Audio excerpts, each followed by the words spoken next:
This is our second community call where we feature women in the JourneyWoman community who have written books sharing their wisdom, anecdotes, misadventures, and journeys. I feel it's very important to amplify women's voices. This is why we've launched a speakers bureau, have an all-women writing team, and a podcast called Soul of Travel.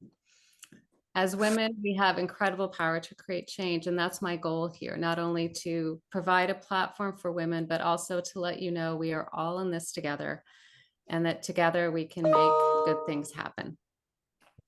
We always start with the land acknowledgement, and I'd like to start with that before I talk a little bit more. At JourneyWoman, we strive to be a place where all feel welcome. We are committed to creating the safest place possible with the intention of helping to unearth the true value of each person who joins this community. We wish to acknowledge the land we are standing on today is the traditional territory of many nations. And we wish to acknowledge and thank the First Peoples of this territory and other Indigenous peoples for sharing this land with us so that we can continue our work here today. JourneyWoman, for those of you that are new tonight, is a 30-year-old website that was created by Evelyn Hannon in 1994. So we're celebrating 3 decades next year of helping women travel solo, travel safely, and whether you're traveling alone or with others, I really believe JourneyWoman is all about helping women make their dreams come true. And as these ladies tell you, travel changes you. I believe it makes us stronger, more resilient, more grateful, and more kind, which is something that the world needs right now. I want to thank all of you for coming here tonight. And I'm so honored to be featuring 4 women tonight who have gone out into the world, 50, 60, 70 years ago and really showed us the way. And I think through their actions, they'll show all of us it's never too late to start to travel, to learn and be curious, and to achieve your dreams. Before I introduce Diana, I just have a small favor to ask you. And as I said, we're a 30-year-old publication. We've gone through a lot of changes. I've been honored to be the CEO of JourneyWoman for the last 4 years. And I just want to ask you, if you know any women that love to travel and would like to be a part of this community, please invite them to join our mailing list and help us grow. It just takes a minute to add your name and an email address, and it really shows our 12 amazing writers that you care and are enjoying what we do. So thank you very much, and I'll put the link in just a second. So the theme of this webinar is It's Never Too Late to Travel Solo, and I can't imagine a better host than my friend, Diana Eden. Diana is our Women Over 80 writer, and I cannot keep up with her. If you haven't read Diana's articles, please do take a look at them over the weekend. I know she would love your feedback. Diana is an award-winning dancer, actress, and costume designer with an Emmy nomination for A League of Their Own. Her memoir, Stars in Their Underwear, covers her triple careers in interaction with Broadway and Hollywood's biggest stars. Diana was on a panel with me earlier this year at Women's Travel Fest in New York, and she also spoke at our Women's Wellness Retreat last fall. Maybe she will share some of her tips from her talk with you about how she travels like a rock star and show her off her t-shirt. Maybe you'll share some of those things, Diana. And I am going to be leaving to get on a plane to the UK, and so I had originally planned to host this, but as I said, I can't imagine a better person than Diana. So thank you, Diana, for doing this. And I will turn it over to you. Well, thank you so much for honoring me and trusting me to host this webinar. I'm really happy to do it, and to be facilitating this webinar with such outstanding women. What I am wondering is if Faye has joined us, because she is one of our 3. Does anyone know if Faye has signed on? I don't see her. Okay. Well, what I'm going to do is introduce each of our authors, just a brief introduction. And then after I've done that, I'm going to invite them all to talk about their books. And when they've when we've done that, then there'll be some questions. I have a ton of questions, and you may have questions, so you can put them in the chat room. Okay. So I'm going to start with Joyce. Joyce Perrin, who I had the pleasure of meeting recently in Toronto at the JourneyWoman Media Dinner. So life changed for Joyce after her 3 children were married, and she was free from responsibilities for others. She resigned from her Canadian senior healthcare job to travel the world on her solo journey. She crisscrossed the world for over 20 years and visited 156 countries on all 7 continents. Wow. Now, at 86, a breast cancer survivor, she has published her book called Ants in Her Pants. In addition, she gives support to other cancer survivors and has volunteered as a patient, family, and care partner. And next, I am going to introduce our 3rd writer, or 2nd, if Faye doesn't come, Ruth Malloy, age 91, whose book is titled Brightening My Corner, a memoir of dreams fulfilled. Ruth, I've never had the pleasure of meeting with you, but your story and your life of activism is truly impressive, and it's such an honor to have you here. Ruth was born in Canada and grew up in a post-World War II era, and like many people, she always wanted to make the world a better place. Her activism started at a very early age, and she hopes her story will inspire others to make efforts too. She says, "The key is seeing one's fellow human beings as friends and not as enemies. Changes start with brightening one's own corner." And now, may I invite Joyce to tell us a little bit more about Ants in Their Pants and why you wanted to share your life's travels in book form. Thank you very much. I really am so excited to be here tonight and to share my story and to meet all the women who are interested in traveling, because you are women of my own heart. It was such a journey going and traveling through so many countries and territories. But you know, the best part about it was meeting and staying with families. I did a lot of homestays, and I loved that. I completed several of my goals. One was climbing Mount Kilimanjaro at almost 64. I made it to the top. That was a challenge. I camped in Uganda observing the silverback gorillas, and we found a big silverback, and his head was as big as a lawnmower. It was amazing watching him and his troop with his children all around him. He scratched his nose and pulled his ears and yawned, and we had so much fun watching him. Then I took an overland trip from along the Silk Road from Turkey to China, and we skied fresh snow in Georgia. What an experience that was. I also did a microlife ride over the Victoria Falls. Wow. I was scared, but I made it, and the view was spectacular. And then I went to Antarctica, my favorite place, and I landed with helicopters on top of the first ice floe that broke away from the shelf.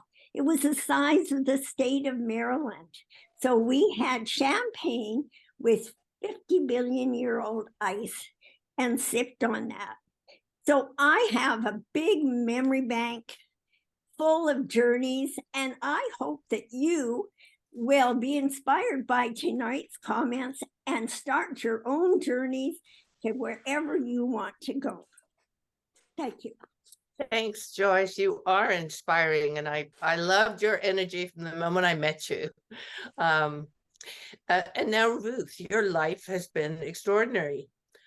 Please tell us about your memoir and what you hope to accomplish with its publication. Well, I can't keep up with Joyce. Okay. My memoir has a sort of different slant. So hi, everybody. It's great to see you, and I'm looking forward to getting to know you better. I hope you too will be able to share your travel adventures with others by writing a book. There's almost no point in having a great trip if you can't tell your friends about it. I think we authors are so fortunate. To answer your question, I started writing my memoir when I was 86 years old, about 5 years ago. A playwright was interviewing me about my involvement in a racial discrimination test case in 1954. He urged me to write a memoir. My husband was fighting cancer then, and we had to stay close to home. And then COVID came along, and I finally had time to write. It was therapeutic for both of us as I shared the process with my husband.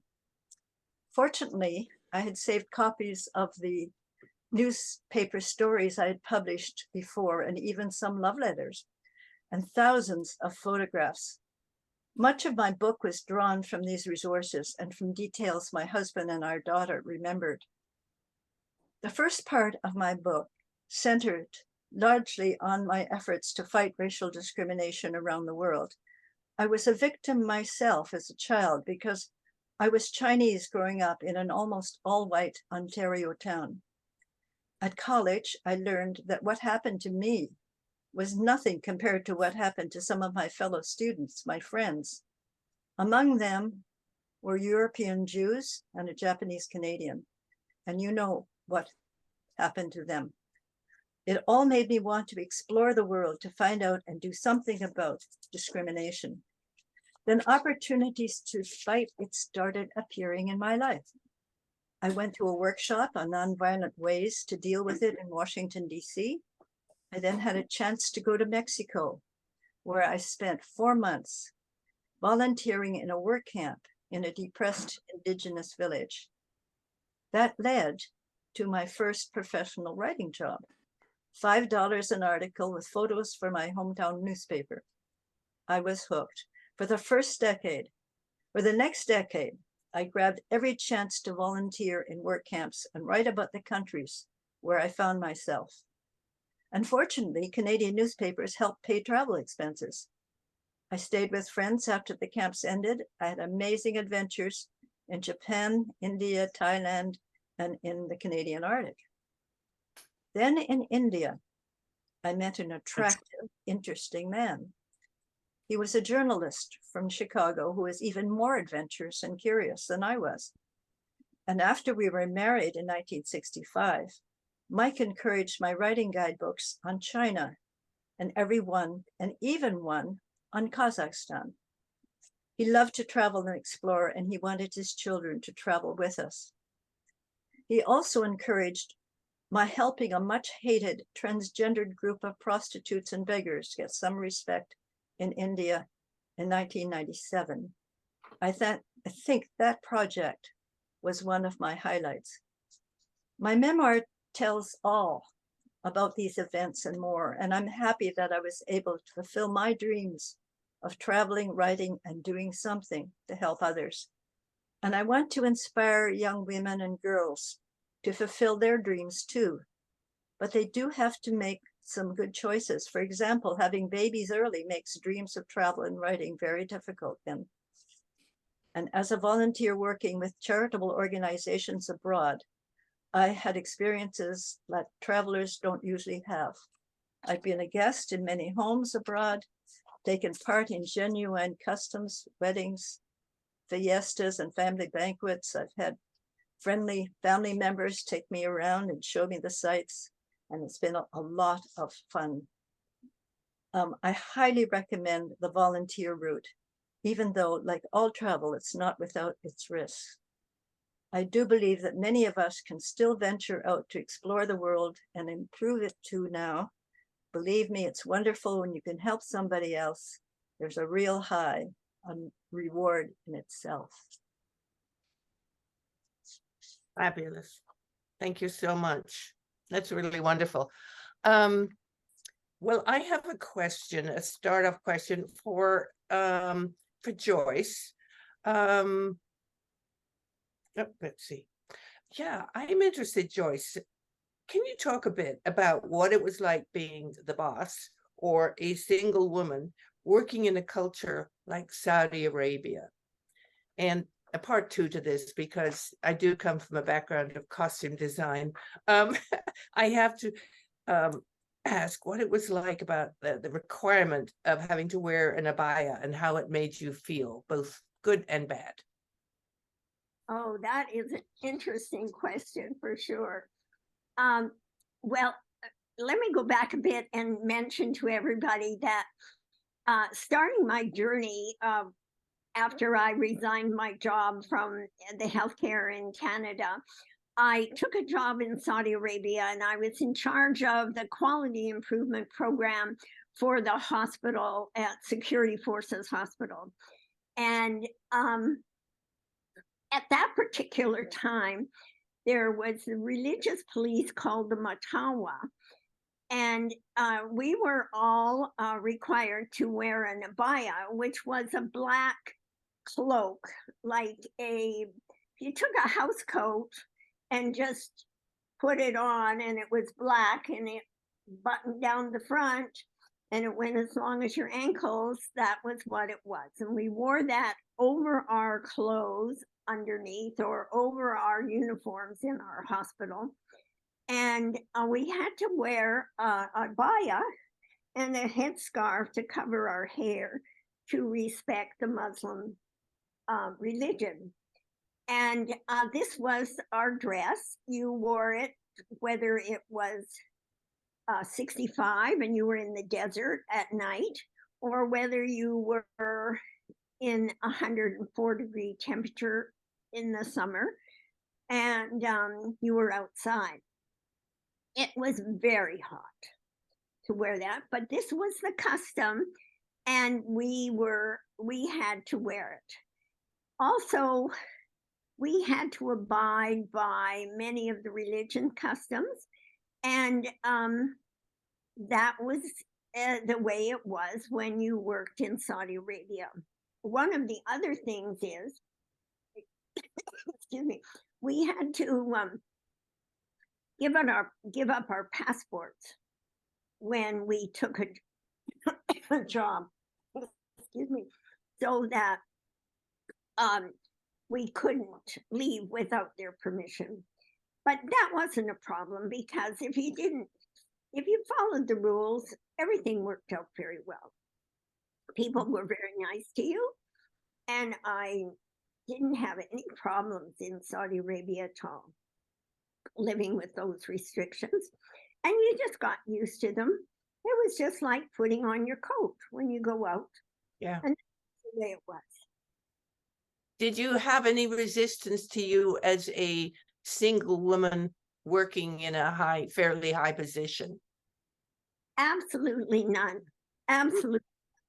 I was completely accepted. Especially, I mean, just to give you a really good example, we sponsored and put on a quality improvement program. It was the first one that Secure Forces had ever done. And we invited all the people from all other hospitals were invited. It was a very big production. And I was the only woman invited to dinner at the CEO of the hospital's house. It was an elaborate occasion. But at that meeting, they were very kind and very generous. They all spoke English. I could understand a bit of Arabic at the time, but they shared everything in English. We had conversations just as you would around a dinner table at anybody's home. It was very open. I was totally accepted. I never had any pushback on any of my jobs or any of my work in Saudi Arabia. Thank you. It's very rewarding. Thank you. That's fascinating. Thank you. Ruth, on the issue of safety. I'm interested if you have found in all of your travels that women are more protective of you and kind of look out for you than the men. And you know, you've worked in Mexico at the Quaker work camp, and you've been in Mumbai writing about the prostitutes. You know, have you ever felt concerned for your safety? I've been very fortunate. I was fine in Mumbai among the prostitutes, mainly because I was either there with police themselves who were taking me to meet some of the hijras, or I had there were groups who were taking in condoms, and so they were respected by the hijras. So I was there with them, and so there was no problem about me being in danger. We talked to the hijras who were living, the group that we were working with, were living in a hut, a two-room hut, part of which was used as a brothel. But we always met with them in the other room, of course. And it just seemed to be normal to have people leaving our room and going into the next room, and a few minutes later coming back and listening to what we were trying to say and what they were trying to tell us. Nancy in the chat room is curious about what kind of work you did in the work camps. Well, we did a variety of things. In Mexico, we did what the people wanted us to do, and that was to repair their church. And it was a Catholic church, and we were not Catholics. And we were happy to do what they wanted because we respected them, of course, but because they believed that their church was in disrepair. This was causing illnesses and deaths. So they were very happy that that the guys in our group, it had men and women's work there. As for me, I was working on building stone stoves out of local materials, because up until then they were on the ground cooking, which, as you know, is not good for backs and not good for babies toddlers falling into the fires. And that was one thing we did. And another thing we did was we introduced fig trees. Up to then, they only had cactus and some corn. But when we went back 50 years later, there were a lot of fig trees in that valley. It was absolutely, it was a desert. But they were able to get some water. They were able to dig deep enough to get water to irrigate it. And also, which surprised me very much, they were getting wastewater from Mexico City. In other places in the Arctic, we were working to help build a rehabilitation center for victims of tuberculosis. Victims at that time were sent south to Hamilton to sanatoriums there. And when they came back, if they came back, they could not go back on the land and hunt and fish as they did before. You can't do that with one lung. So the government was trying to give them an alternative way of making a living. So I was painting houses, bringing in these prefab houses, and I was helping with, we were with an Eskimo crew, with an Inuit crew, whereas some of the other members of our group, a work camp group, were teaching Inuit, sorry, the word we used all the time then, it had changed, changed since then. We were teaching, one of the girls was teaching some of the local girls how to manage, how to work in a restaurant, because they had a canteen for the staff from the south, and they had to learn how to make a canteen that was Western style, because they had some staff who were traveling and coming in to help. So that was in, do you really want me to go through all? No, no, no. I'm just, you know, I know you have so many stories, and it seems like you were very young when you started going to these exotic, we call it exotic, foreign, whatever word, other places. Right. I was. It what- was the first thing for the first 10 years after I graduated from university. This is what I Mhm. did until I got married. And do you think it's the injustice that you felt yourself in Canada that ignited that flame to help others? I think so. I think if nobody had called me names on the street, and I think if I had dates like every other person, I'd end up like everybody else. Mm. But Mm. well, I was fortunate to have we were fortunate to have some very good friends in Brockville, particularly from the church. The Presbyterian Church had taught my parents English, and this is happening here now with a lot of our immigrants. Churches have taken over. Yeah.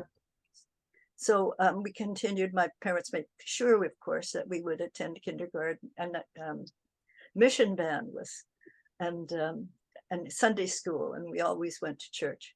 Mm-hmm. Mm-hmm. Joyce, your travels didn't start until more or less the second half of your life. So I wonder what it was like leaving behind a life that you'd known, were familiar with, everything comfortable, and heading out into total unknown, different cultures. Was it scary? Was it exciting? Was it all of the above? Talk about that a little bit. Oh, thank you.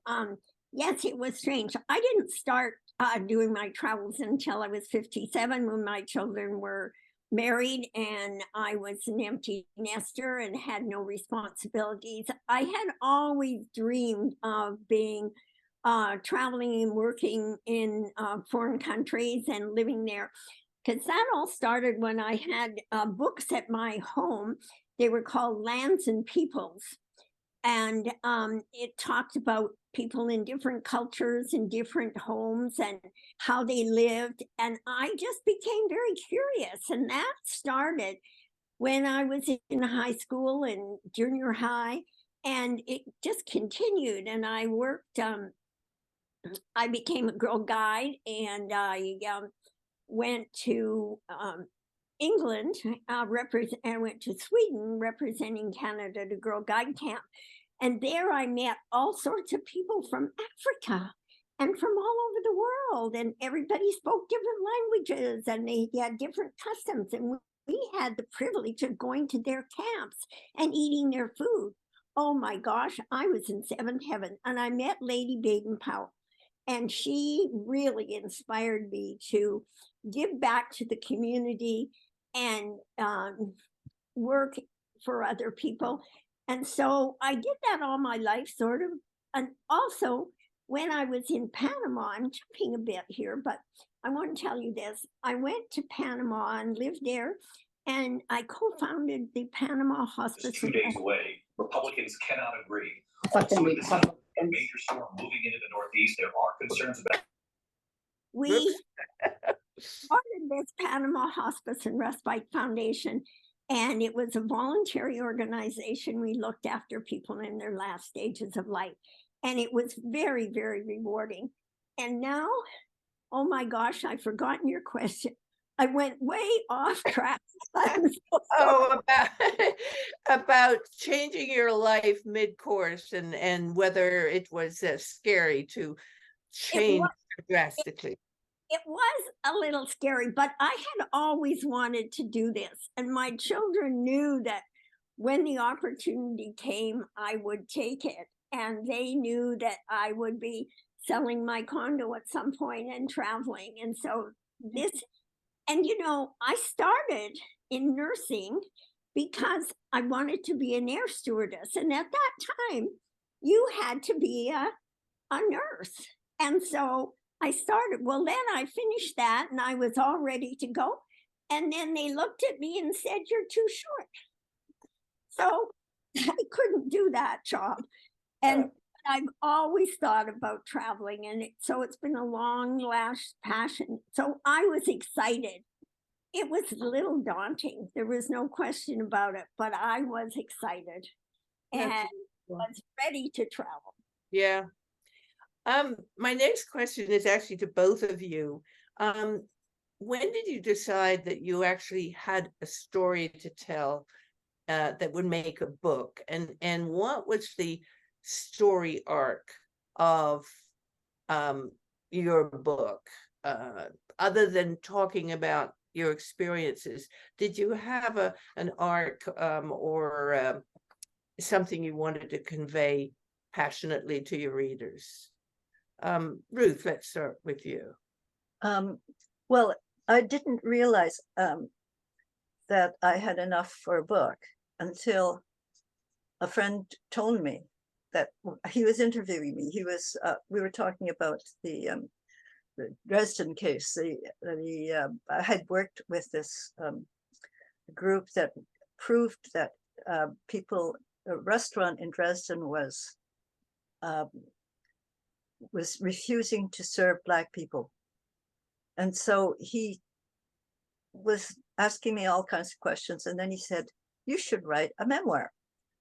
So at that point, my husband was ill, as I was saying, and then COVID came along, and time was there. So I think eventually, if it hadn't been for him, I still would have eventually started writing. Mm-hmm. Yeah. And your What second enjoyable experience to write?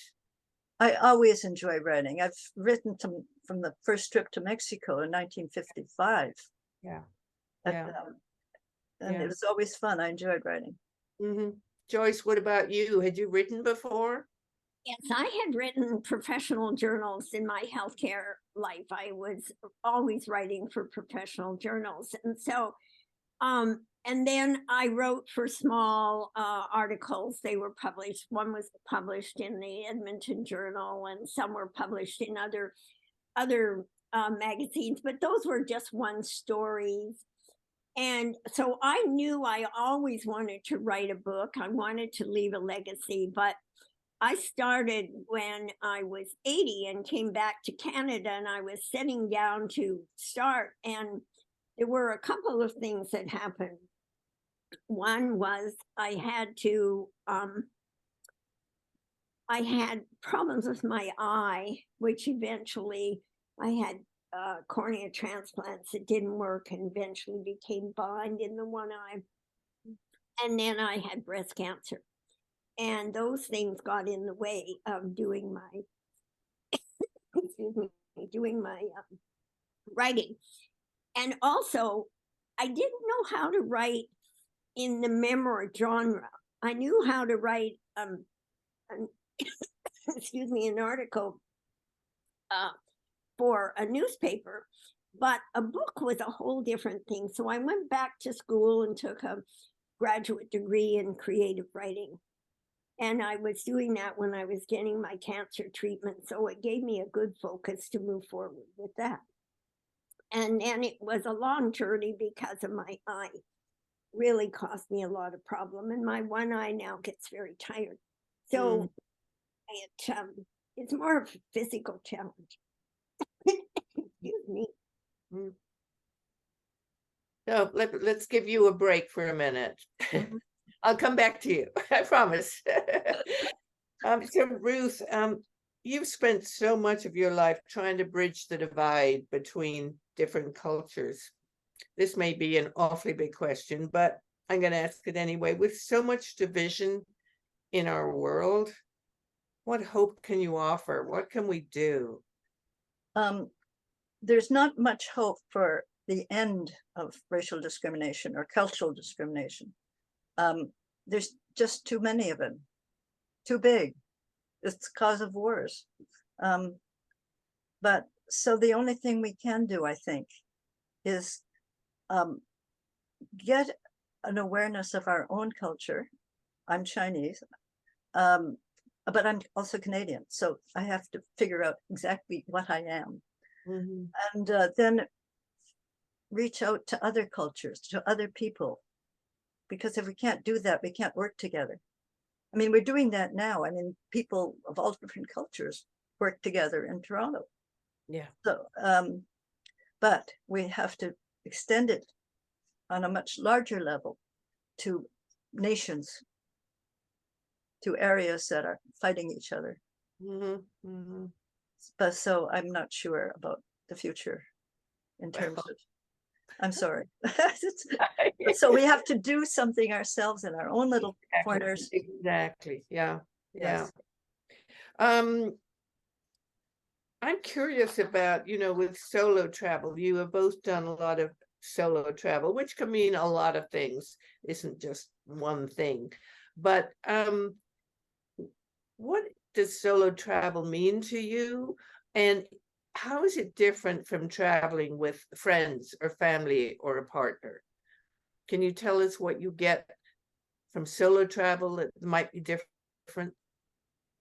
And why you enjoy it, if you do? Joyce or me? Let's go to Joyce first, and then we'll come back to you.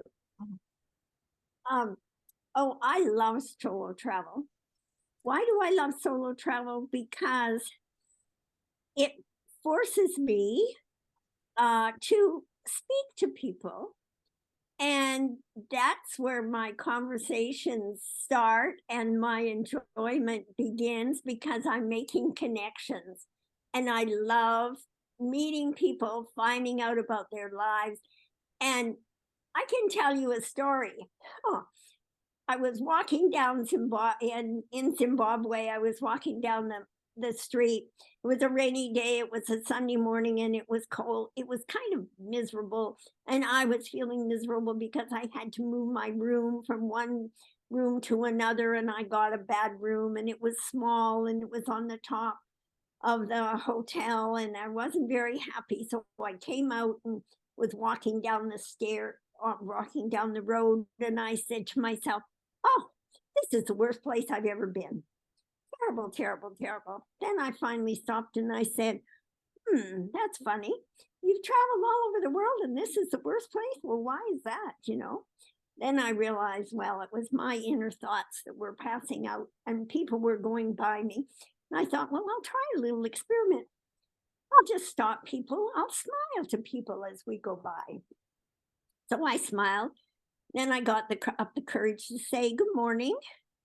And somebody said, what's good about it? Well, it worked out very well. So along I went. But I passed a church and I decided I'm going to go in and talk. So I went in and said my prayers and had a good meeting and joined the people afterwards. They invited me to stay and for the social activities after. And I got meeting a lot of people. And one lady invited me to come for lunch. And I said, oh, thank you very much. I'd love to do that. And we became friends. I stayed with her 3 or 4 times as I was going through Bulawayo. And we became fast friends until she died. And it was just changing my attitude. And it really taught me a lesson. Put a smile on your face, talk to people, and they smile back. Even if someone does say what's good about it, go on to the next one. There's always something you'll enjoy. Well, I sense that you are an extrovert and that you can talk to anyone. I could be wrong, but I get that sense about you. And I'm more of an introvert, so sometimes talking to strangers is a little terrifying for me. Ruth, are you easy, comfortable talking to strangers? Oh yes, no problem. I've done a lot of solo travel, meaning if you mean that traveling on a bus is solo travel by myself, but you're with foreigners. I mean, not foreigners, but that's strangers. Yeah, that's what you mean. I mean, if you do not have tour group. A tour group, a partner, a friend with you, if you are basically on your own, immersed, surrounded by people, obviously, but not with a partner. Yes, I've done quite a bit of it. I've flown to China many times on my own, and a variety places. But the stories I like best are going by bus. I went by bus to from Munich to Tehran, mainly because it was cheap. But it was a wonderful trip because the bus was full of Iranians, except for the driver who was German. And it turned out that it had a bus girl who announced things and made sure that we all ate and got off the bus to go to hotels and things like that. But it turned out that one of the Iranians was a young man who kept calling the bus girl a whore. So there was a lot of tension between the bus girl, the driver, and this young man. And the driver, on a couple of occasions, got out and almost hit the young man. And on several occasions, he threatened to leave him in a separate country.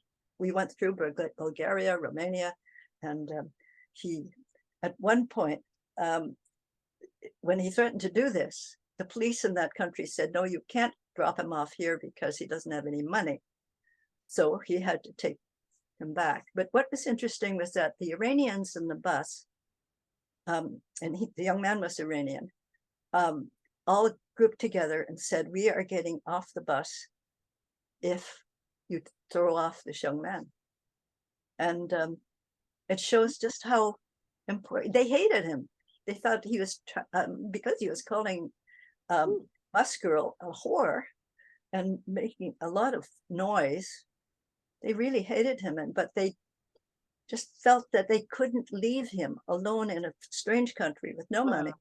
Oh, yeah. It showed how strong nationalism is. And then that was just, for me, a very wonderful trip that explained how nationalism affects behavior.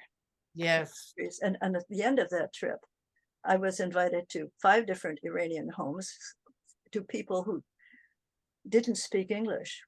There were people who spoke English on the bus. Yeah. There was a doctor and things like that. But it was just a wonderful, wonderful trip for me. But then another single trip, and I guess it depends on the definition, was going through the Khyber Pass. I went to the hitchhiking kids I knew, Americans, had told me, you go to Peshawar and you go to a certain hotel and you talk to the concierge and he will arrange he will find out, he will know who's going to be driving to Kabul the next day. And usually these people are looking for company rather than driving alone. And he arranged for me to meet up to drive with an Iranian, I'm sorry, I think it was an Iranian, I guess he was Iranian, a diplomat in a brand new car. So it was really very wonderful to be able to do that. Yes. I had a very wonderfully eccentric English grandmother who also liked to travel solo, and she went off in her, what they call in England, caravan, a sort of very modest RV. And she was coming through the pass and it broke down, and she went off to see what help she could get, and she came back.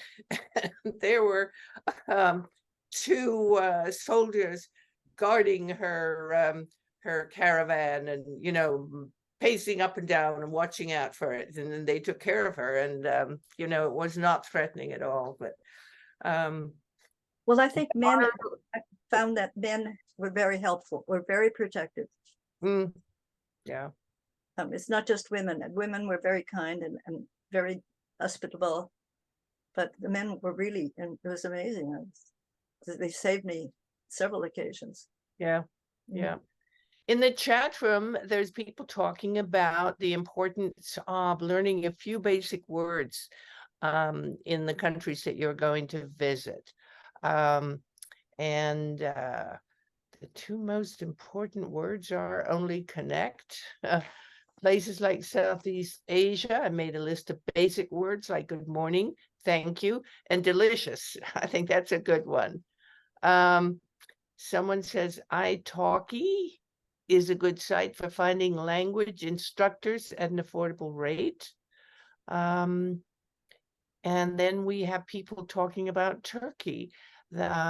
that the people of Turkey are exceptionally warm and welcoming. Have either of you been to Turkey? Yes. Oh, yes. Any experiences you want to share about Turkey? Well, Joyce? I love. So go ahead. Joyce, you go ahead. I love watching the whirling dervishes in Turkey. Oh, yeah.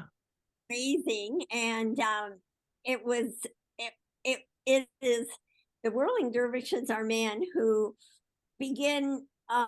The women around the side, and they clap to get the rhythm going, and then the men wear these gowns that have flare out when they turn around, and they just turn in circles and circles and circles, and they become a trance. And it is the most remarkable experience to watch them keeping it turning and turning and turning, and the women clapping and clapping, and it keeps the energy going, and you just feel the energy rise in the room, and they go on for hours, and it's all the whirling dervishes, and they get into this trance, and they just keep turning and turning. Yeah. Amazing. There's a lot of places in the world where dance has that effect. Yes. Yeah. And can you share a story about dance? Oh, my goodness. Well, I didn't expect a question from me. Oh, my goodness. Well, I had the wonderful opportunity to dance on Broadway in the 1960s. And of course, everyone thinks their era is the best, but mine really was. I mean, Hello, Dolly was down the street with Carol Channing, and Barbara Streisand had just opened in Funny Girl down the street. Sammy Davis was in Golden Boy. And so I was surrounded by all of these great performers and great shows. And I was, 22, 23 at the time. So the world was perfect. And I really treasure my years on Broadway, and I'm very proud actually that I made it, because training as a dancer is tough, and so yeah. I have a question. Do we have time for a few more questions? Yes, Melissa, can you send one my way? We only have about 5 minutes more for questions, and then we'll need to wrap up. And I want to make sure that both of you tell the listeners where your book can be bought and how they can stay up to date with your activities. Let's do that first. Well, I guess it's my turn. First of all, I want to tell Joyce that I took lessons in how to do whirling dervish dancing in Toronto. Oh, come on, Toronto, and it's connected with the Sufi church. Sufi, a mosque, and there is a mosque here, and I've gone there on a Saturday evening, and they do the dances there. But fantastic. You do. If you want to see it here, you can see it with their white costumes. No, the second question was where we can find our where people can buy your book. Oh, my book is on Amazon. It's can be found in Indigo chapters. Okay. And Book City, and any of those places. And then the public library has several copies. Same for you, Joyce? Yes, mine's in Amazon. Right. Good. Amazon.ca and .com and international. Great. Did you want the other question about how to get in touch with us? Yes. Yeah. Yeah. I have a website. It's of course called www.ruthsmemoir.com. So you can get in touch with me through that. Great. It's great. Website is www.joyceperrin.com. Yes. Well, that works. Oh yes, my daughter is right beside me saying, "Tell them about your Facebook." I have a Facebook account which she set up. My daughter set up for me, in which it tells you where I'm going to be speaking. Oh, good. Where what I've been doing, which is relative to my book. I was at yesterday. I was at a demonstration at Queen's Park. Oh, That kind of stuff is there. yeah, wonderful.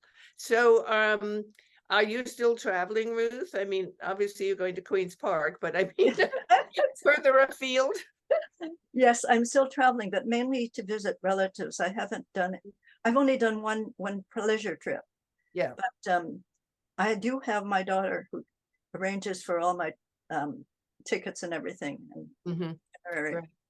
so Right. I'm very fortunate to have someone to travel with, because I don't think I could do it by myself. No. I've Yeah. having hearing problems and sight problems and Mhm. everything. There is a question from Kathy G. Is there one country that holds a special place in your heart? We'll ask both of you, and then that's probably going to be the last question. That's Joyce? Joyce? Or Well, Joyce? my favorite country is Antarctica, but I want to get my Facebook in there. yes, Oh, of course. Plug away. Oh, I'm on Facebook, and it's Joyce E. Perrin on Facebook. But yes, Antarctica is my favorite country, mainly because I got to see the dry valleys, the McMurtry Dry Valleys, the driest place in the world, and the mummified seals that have been there for 2,000 and more years. They've been dated to be that old, and it was that was pretty remarkable. But the thing I really like to say I could is people just follow your passion, take your step one step at a time and go out in the world and just explore. It's a wonderful place to be. And you'll come back with so many memories, with so many friends, and so many smiles in your heart. Mhm. Ruth, what about you? We lived in Hong Kong for 4 years. Mhm. And I loved Hong Kong then, because we could speak English. Yeah. It also had a Chinese culture, and I can speak some Chinese. The Yes. Cantonese that was spoken primarily in Hong Kong. And there was this, I felt quite at home in Hong Kong. Hmm. And that's why I liked it. I'm sorry I had to leave, but I'm not sure I would want to go back there now.